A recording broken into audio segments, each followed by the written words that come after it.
I don't know. I have not been touring much. I haven't been flying around and seeing stuff very much. So this has been really good for me because I've just been, I didn't have permission to do anything on my plots for a while. So the last couple of weeks, what I've been doing is mining, actually working on my plots. So yeah, I've been out and about doing interviews with Cowie on the Gratitude and Genesis sectors for some of the projects, and trying to get some writing up on the blog. But I really enjoyed the stream that you and I had last week with the Northern Quadrant, and I thought, it's a shame you and I should really finish these up. It might take us a while, but I think there's 4 quadrants in there, and I'd like to go and have a look around. And I was just looking at the 2D map, and I was like, wow, there's some things from space down there in the southeast quadrant. And I thought, I'll see if Greg's okay with that one. And you were like, oh yeah, that's a solid choice. There's some good stuff going on down there that you told me about that I didn't even know. So now I'm even more excited to go and see what's happening down here, because it's quite built out. This is Ginny's Zestra's Puerto Deserto. She built a little desert resort and harbor. I'm standing on top of the lighthouse is where I was just then. Mm-hmm. And I cannot remember which of the gods this is a tribute to, but she's got, temples built and all sorts of amazing stuff going on over here. Temple of the name is not there. Temple of. So yeah, she's got some really cool stuff going on. Lots of abilities to trade and get stuff for free, and she's got all sorts of cool stuff to see over here. And this is what we were doing months before anybody else came into what's now the Chik'in Ka'ah world. We were all setting up to just have cool stuff. I guess we didn't think about how fast other people would begin to build really cool stuff. Yeah, can you turn around for a minute? Is that the other way? Yeah, that's the resort there. That big island in the middle, or is that somebody's plot? That's pretty well built. This is Zestra's 1,000 by 1,000. Okay. All right. Each of the 6 of us has one of these, so she's got a whole town developed out here on the point on the water. Turn off your debug, man. Oh yeah, thank you, Gary. It's funny. You guys are kind of like the. Yeah, it's interesting. You're like the. The gods in a way. I'm a big mythology type of person, right? And right. I once wrote this short story idea where it'd be cool to mix gods from different cultures.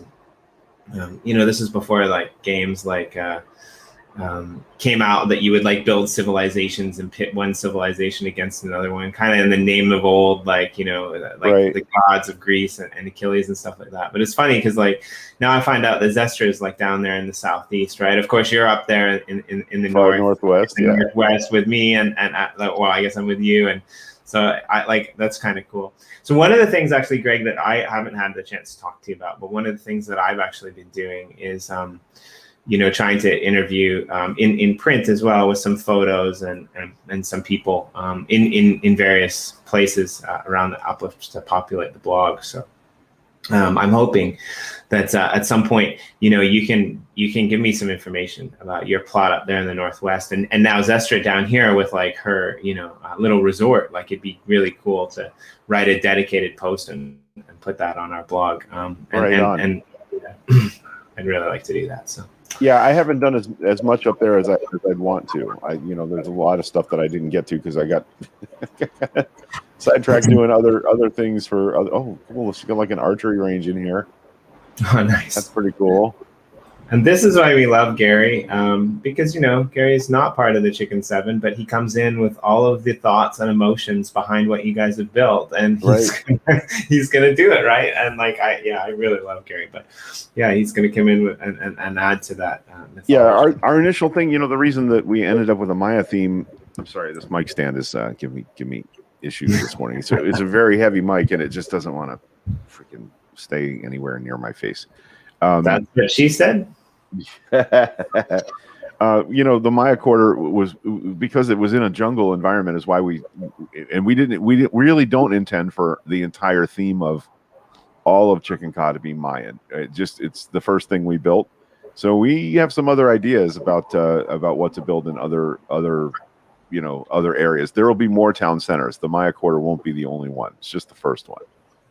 Well, we had this idea, and that's why, like, I remember you gave the example of like an Asian water city or something. So I'm like, yeah, I'm already gonna start that. Nice. Yeah, mine is sort of pirate themed up there in the northwest corner, but it's sort of a hodgepodge. Like there's a fort, a Spanish fort. It's actually the oldest fort in North America, the Castillo de San Marco in St. Augustine, Florida. And that's at the actual size of the fort that's there, but it's not in a desert. Where I built it, it's in a desert because that's what I had. But one of the islands is sort of Caribbean themed, but there's another island that has savanna, and I think I want to put like Easter Island Moai heads on it. You know, I want to just try and islands in the ocean is kind of my thinking. So yeah, I like it, and that's cool too. It's interesting because I was a big fan of that kind of era of architecture and stuff as well. And I just thinking like Gary, you know, like there's, you know, old mythological books that talk about like spaceships in ancient India, and like of course the lines of Nazca, yeah. With the like images that can only be seen from space. So I mean, yeah, Gary, I'm pretty sure you could probably get away with a spaceship. Well, I think even if we were looking cultural. Yeah, I think a Nazca Lines build would be really cool. What do we have going here? Somebody's built them a nice big tower. Look at this. That's really cool. Yeah. Is that yeah? Wow, okay. I don't know. That's a lot of jumping and placing blocks beneath you. Yeah, it is. That's a lot of survival world.